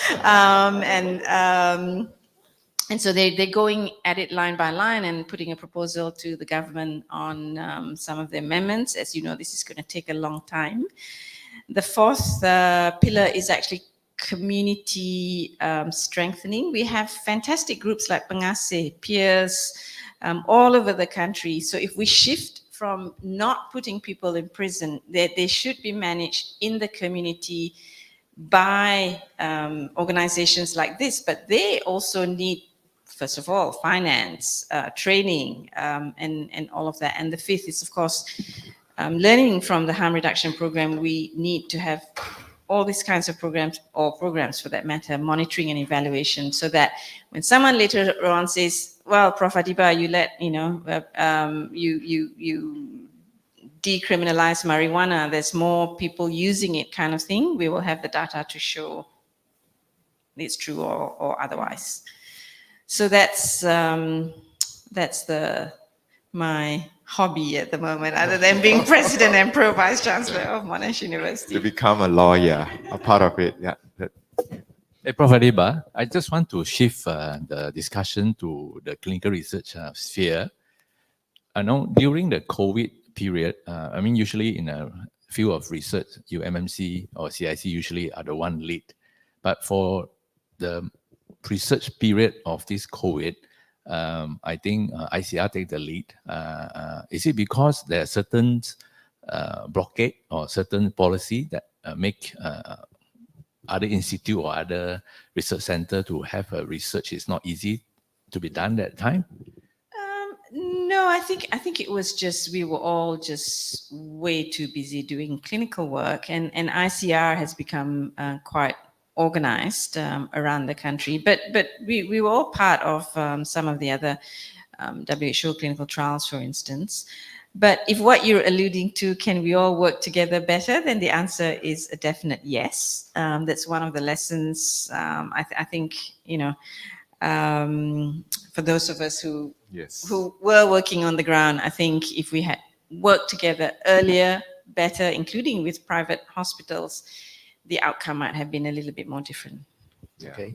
Because some of the experience that we have during the COVID vaccine, if you're from private institute, the step, as you say, 3 step, Bobby 2 step forward, 3 step backward, that sort of things. And second thing, during the end of, I think towards the end of 2022, when I went to a Singapore for one conference, the Moderna said that they invited you to be an advisor for the Asia Pac, and they actually offer to share the mRNA platform with Malaysia. I was there because they asked me whether interested to do the monitoring of the LCMS and QTOF, that sort of things. Is that one? I don't think so, but Moderna is working with Monash Australia. They're building a plant outside Monash University in Clayton, but no, not that I know of in Malaysia. Yeah. So, Eric, yeah. Yeah. Thank you, Prof, for such a inspiring and detailed sharing on the COVID-19.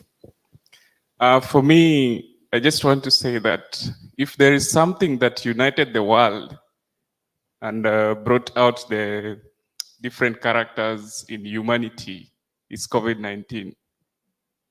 When COVID-19 started, I wrote something, a piece about, just a small article saying that, thank you, COVID-19.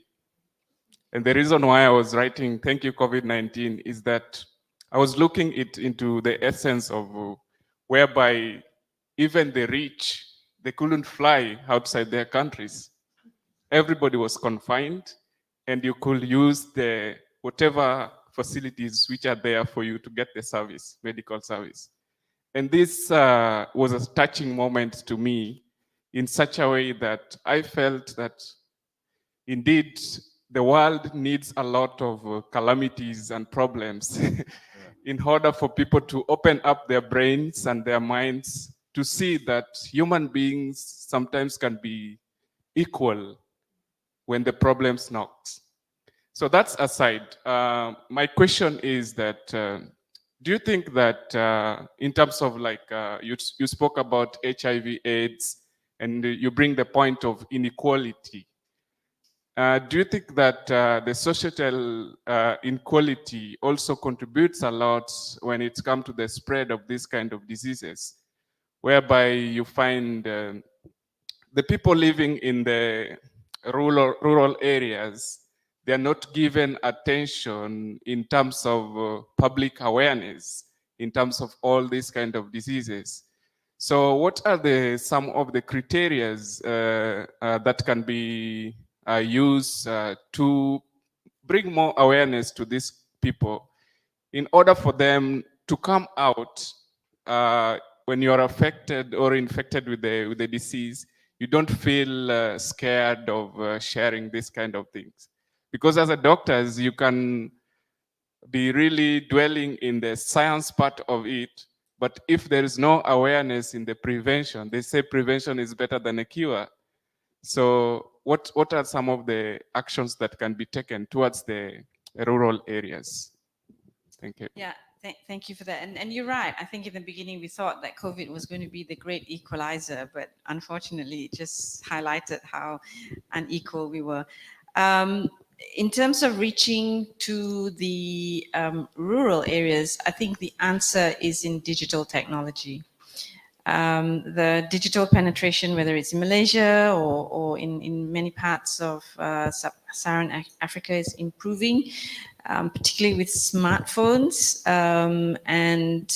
It also bypasses some of the potential institutional stigma like healthcare settings that can happen. So one of the things we are doing at the Malaysian AIDS Foundation is to provide HIV testing that you can order online, and just like you do self-testing at home for COVID and pregnancy, you can do self-testing for HIV. There was great fear that this was going to get people to even commit suicide and plunge them into depression, but there's been many scientific reviews of studies of self-testing that shows that this is very, very rare, or if it happened at all. So reaching people through digital platforms and doing self-testing, coupled with the awareness that you're saying, is, I think, the way to go. Good evening, Professor Dato Dr. My name is Dinesh Kumar. Doctor, I would like to ask a question related to how punitive measures have worsened, have worsened the AIDS problem, particularly in some conservative countries in Africa. I'd like to bring you back to what some of our conservative lawmakers from Perikatan Nasional said in Dewan Rakyat last year, where they expressed caution against the government pilot project on PrEP medication, where they say that, oh, if you continue to provide the services, you're just going to enable the LGBT lifestyle. So, Doctor, I'd like to ask you, how do you think that the rising political conservatism and also religious fundamentalism is going to create obstacles for Malaysia in its mission to eradicate the AIDS problem, Doctor?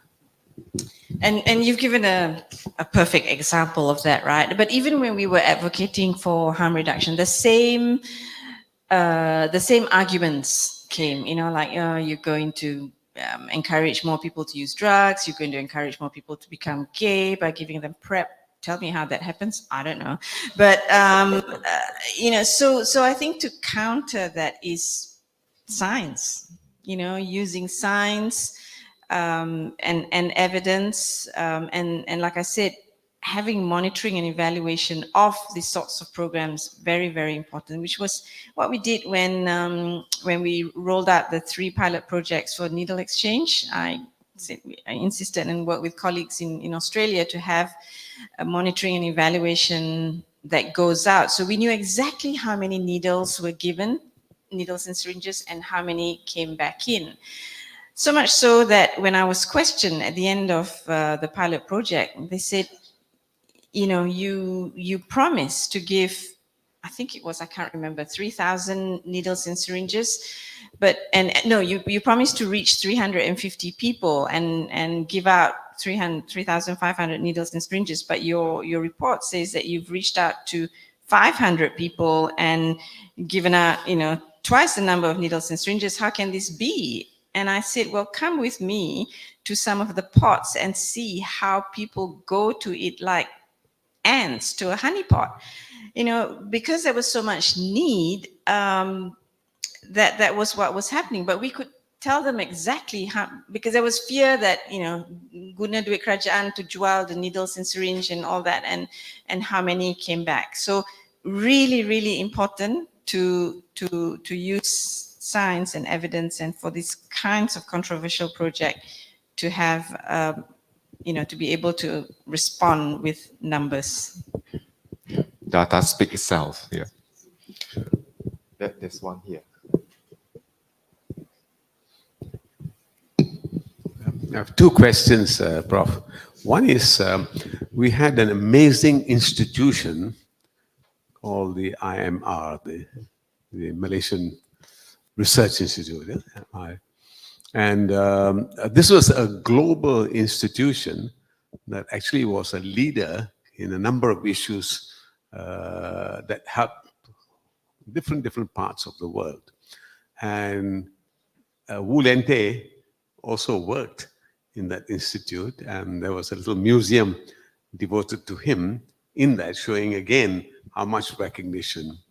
That institution was allowed to literally, you can say, suffocate and move, and then got integrated into the ministry.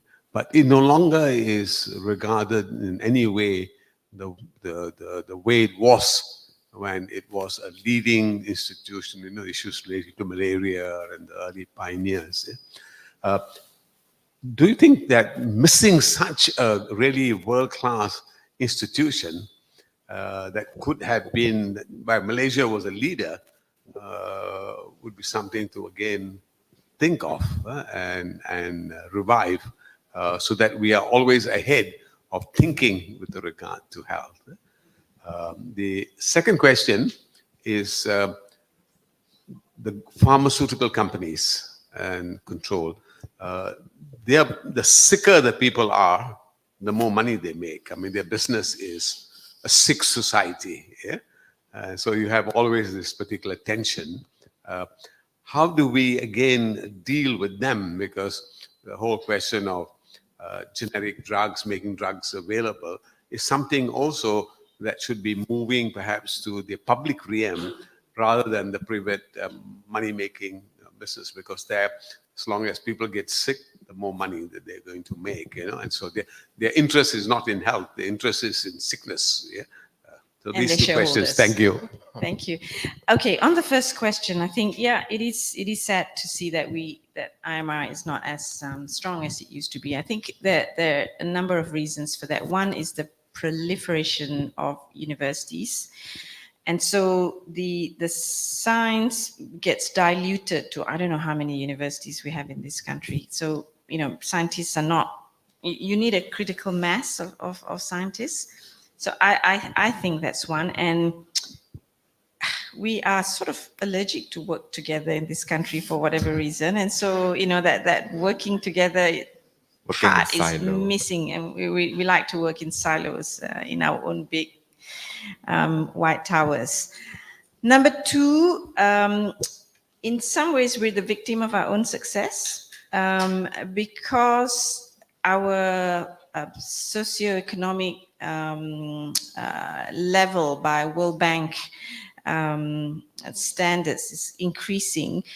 When there are grants or when there are research opportunities, Malaysia tends to miss out because we're in the upper middle income. And I think with that, we also miss out on the TA or the technical assistance that tends to come with not just a research grant, but also program grants. And so we've not enjoyed the kind of capacity building that Thailand with their Oxford Institute had, Vietnam with their Oxford Institute, Cambodia with their Pasteur Institute. And I think at some point, a prime minister was also not very open to having international scientists come in. We closed up. So I think all these things worked together to disadvantage us. When I look at my African colleagues, with the money that was invested in HIV, AIDS, TB and malaria, as well as through PEPFAR and others, you know, the scientific prowess of colleagues in Rwanda, or don't mention South Africa, is just amazing. Another job that I had to do as part of the WHO Science Council was to put out a report. Not me, I didn't lead this one, but was part of the group on implementing genomics technology in low and middle income country. And as part of that, we did a series of workshops. And I was totally blown away by the level of sophistication and research coming out of South Africa in the area of genomics. They have 2 or 3 really, really strong genomics network in Africa.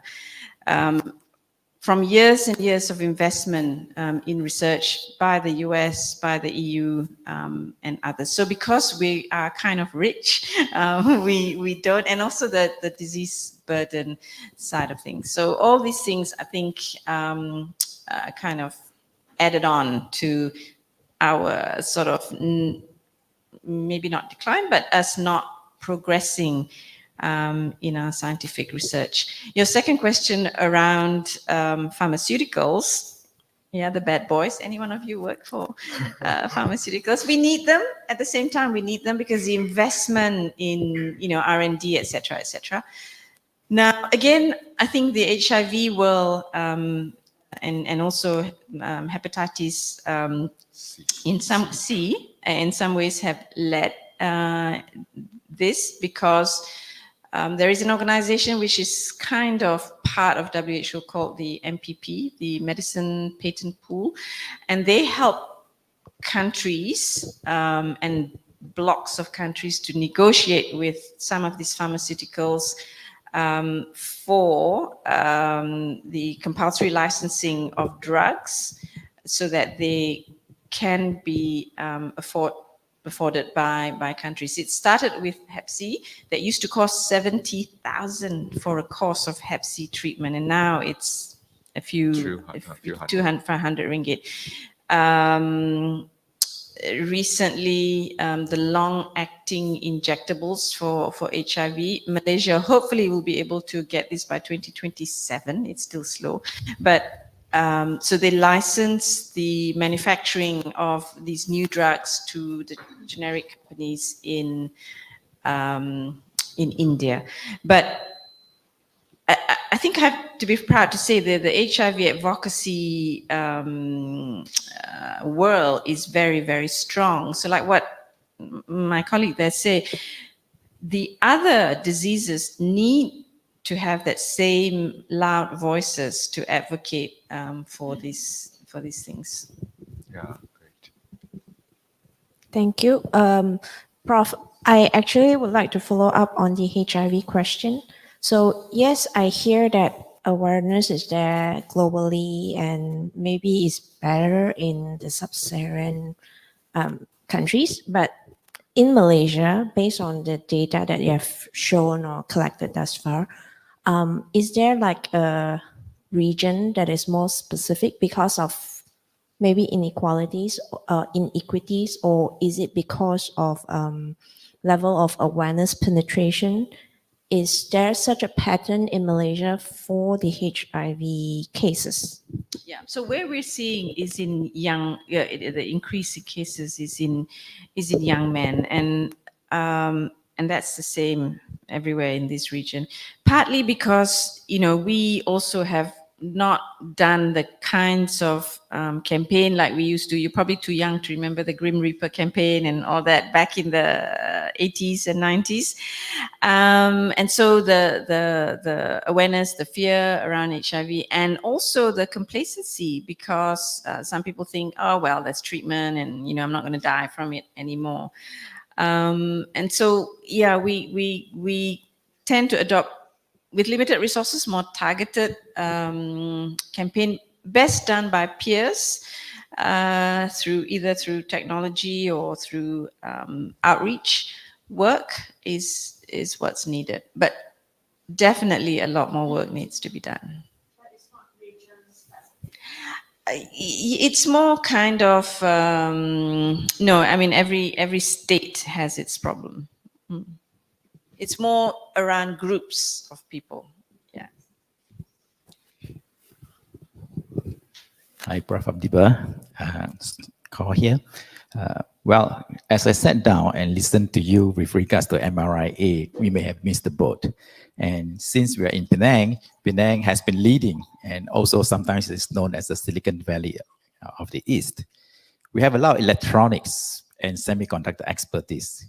And since you brought up digital, and this is where during COVID-19, there are certain countries, actually they give you the COVID kit, where you consist of SpO2 meter and the rest, where you can communicate and see the doctors. So in essence, COVID-19 has actually, maybe in a way, advanced us to between 3 to 5 years, right? Push us forward to adopt this telehealth, telemedicine, and digital. So from your opinion, using our strength, Penang has electronics engineers, we know microfluidics, we know all the semiconductor, and now met with this particular expertise in health, what's the view in terms of looking at this Internet of Medical Things so that we can actually use this as an advantage, playing to Malaysian strength and kickstart this target area? Thank you. Yeah, thanks, Mr. So. I think there's so many areas, whether it's in pandemic preparedness or tackling a non-communicable disease, where digital plays a huge role. When you look at the role of digitization, let's take pandemic preparedness. One of the reasons why we lost control of the pandemic, and Peng, correct me if I'm wrong, was in the initial phases, the colleagues in Pejabat Kesihatan, could, when someone comes in is SARS-CoV-2 positive, they take their names, they call their relatives and isolate them. All that was done essentially manually with a Google Sheet. I kid you not, right? And then, but as the cases got more and more and more, the Google Sheets could no longer cope, right? So that's why you heard like someone will get notified that they're SARS-CoV-2 positive 10 days. They either have died or they've spread it to 10 other people, right? So in terms of priority of digitization, I think that's where it is, to equip our pejabat kesihatan and all these frontliners with surveillance capabilities and reporting and monitoring capabilities for future infectious diseases. You know, I can tell you some real horror stories about this at another time. And actually, it wasn't just us. USA also lost control because they were also emailing results, and their computers were X number of years old. You know, the horror stories there is also at, you know, on par with Malaysia. So that's from the point of view of digitization. You know, and when My Sejahtera and all that came in, I think things got a bit better, maybe. So we can learn from all of that. And like you said, it catapulted telemedicine 3 or 5 years. How many of you are healthcare professionals in this room? Oh, quite a few. Quite a few. Okay, we're the worst people when it comes to adopting new technology, right? We are like 2 centuries behind the airline industry and the banking industry, right? When was the last time you walked into a bank? And it took the COVID pandemic for us to go, maybe we can get patients to, we talk to our patients online, you know, because we're worried about PDPA. We happily surrender our bank account to the internet, but, you know, oh, cannot, our health records cannot.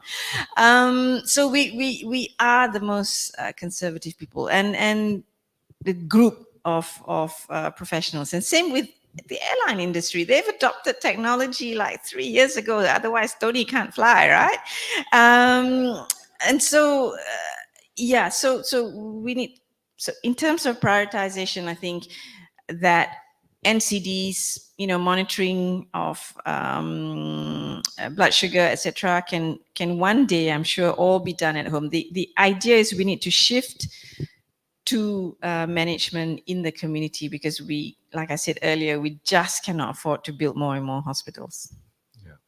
So COVID is our greatest teachers, and also accelerate the digital health.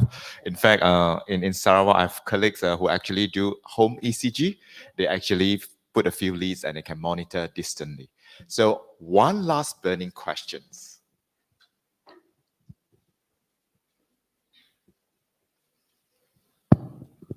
Okay, thank you, Professor. I have 2 questions, very quick questions. The first one is, from your point of view, how do you evaluate how effective of the vaccination for the treatment or prevention for the COVID? I mean, because the vaccination is not very mature before it used in the market and be used by the people.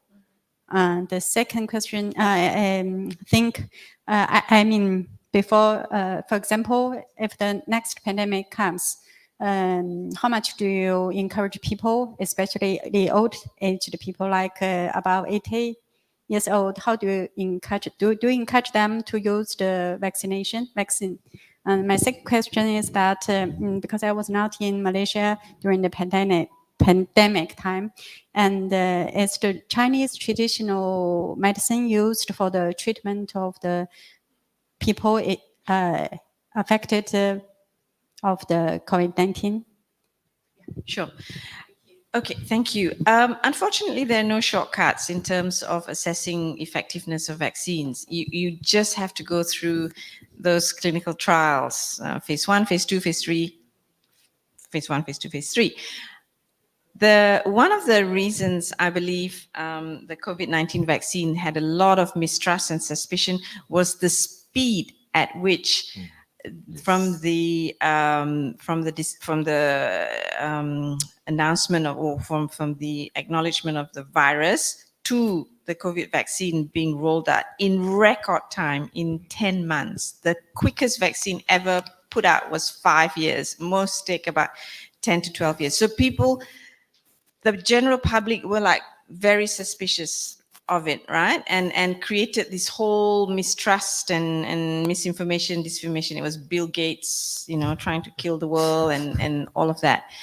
The truth is, after SARS-CoV-1 and MERS, there's a whole team of scientists out there in the world working on the coronaviruses.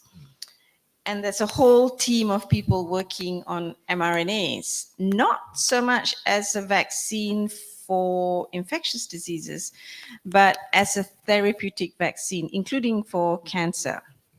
So the technology was there and the time was ripe when COVID hit, that you know, the scientists got together and experimented, and lo and behold, you know, it worked. But the speed by which, it's not that they didn't do the phase 1, 2, 3 trials. They went through all that.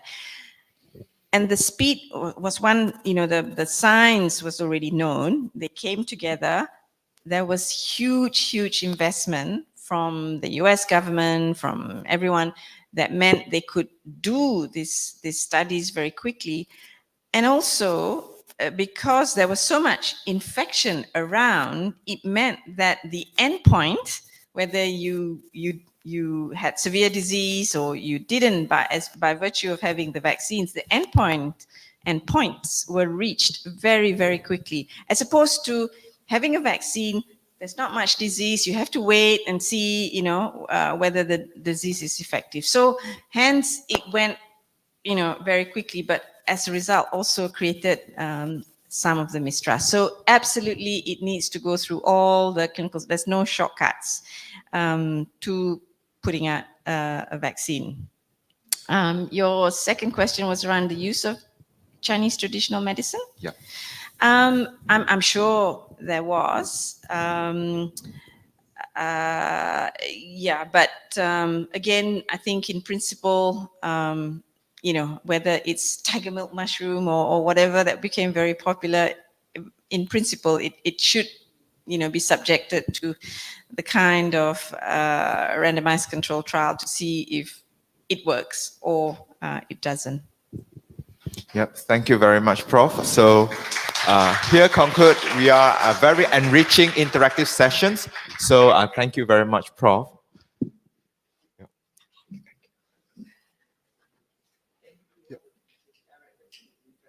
No, just a closing remark. Right. So, ladies and gentlemen, once again, please let us thank Professor Dato Adeeba Kamarulzaman in the usual way. Thank you. We have a little bit more to go. So now we would like to invite Dr. Sri Anwar Fazal to give his very brief closing remark. I have to mention very brief. How can you say brief when, according to the program, I'm supposed to speak for 15 minutes? We'll have to change the program. I just want to say what a joy it has been to listen to such excellence. The amount of the information, the amount of initiatives that are being taken, the kind of inspiring also of how we can actually do things and make a difference. So I want to thank you, Prof, so much for this, and I hope it will spawn much more organized thinking about these issues, and I hope the society itself will take up and be like one of the champions of policy thinking. There is the People's Health Movement globally. There's a People's Health Charter. There are many groups like this globally that are working at the bigger issues that we never forget, the inequities that are prevailing, and also the the ideas that are working, because where things work, let's jump into them also and move on. Sometimes we have procedures and bureaucracy that take so much time to approve. In the meantime, the problem has disappeared, It's one of the stories of bureaucracy.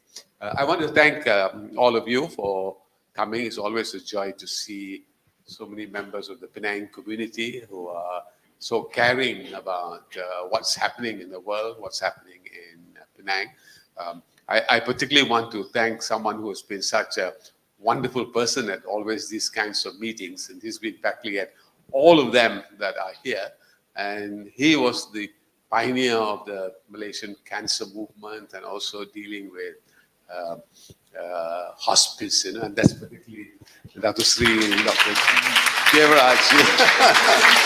And this year, he's going to be 1 century old. Can you imagine that? My God. That's a secret that I'm telling you, but that's amazing. Mahathir did his internship with him. I don't know whether he learned the right kind of medicine. He went into political medicine, and thank you also to the Penang Institute for always giving us this great environment to meet. You look out, you can see eternity, you see the hills, you see rain, you even occasionally saw birds coming in to listen who's speaking, Are they talking about us, Maybe we should, in that. And the facilities, so thank you so much, Sibun, your team in Penang Institute that has made all the amazing arrangements for that. And lastly, I want to thank Dr. Peng, who's been our Secretary General. It's quite a big title. It's like the United Nations, who's been amazing. He appeared from nowhere and said, "Can I volunteer to be the secretary?" And to do the work. And since then, he's been amazingly handling so much of the stuff. The rest of my team is handling the different parts of the world. Thank you so much for keeping what is a voluntary organization so important in our society, that we have this kind of civil society who try to give their time, their energy, their knowledge to make a difference. I want to remind everybody that there are some wonderful books that are available on sale here relating to Dr. Lien-Teh himself. Another amazing one by a doctor. No state in Malaysia, or even the country as a whole, has a book. It's a wonderful title, To Heal the Sick. And it's the history of the whole development of medicine and health issues in the country.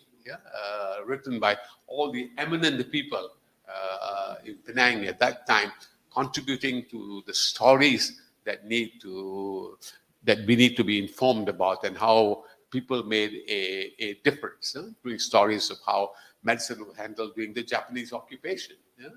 That kind of stories. It's an amazing book that's done by a doctor who's always looking very young. He's a heart specialist, but he has a tremendous heart for doing things also, which is amazing that someone that busy would do this kind of book while being very busy as a private practitioner. Usually they have no time. They're just patients and patients.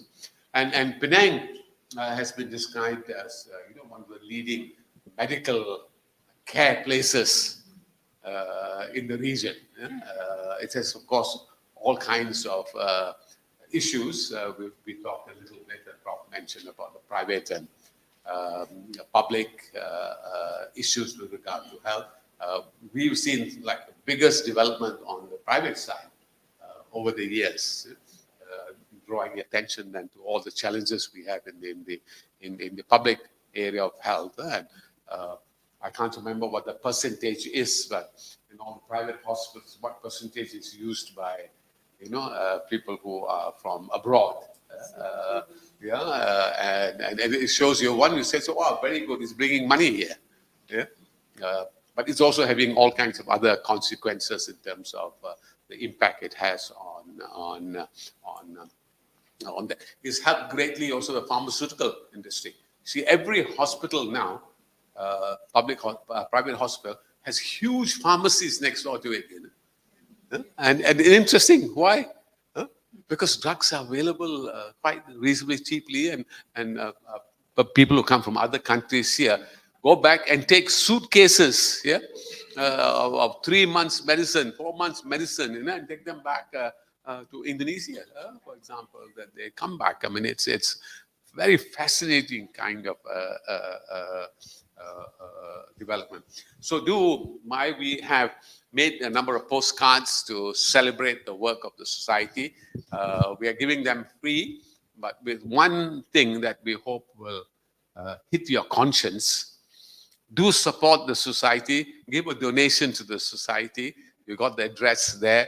Transfer some money somewhere, remembering that we are just doing all this work as volunteers, and then all the activities that we are organizing will depend on that.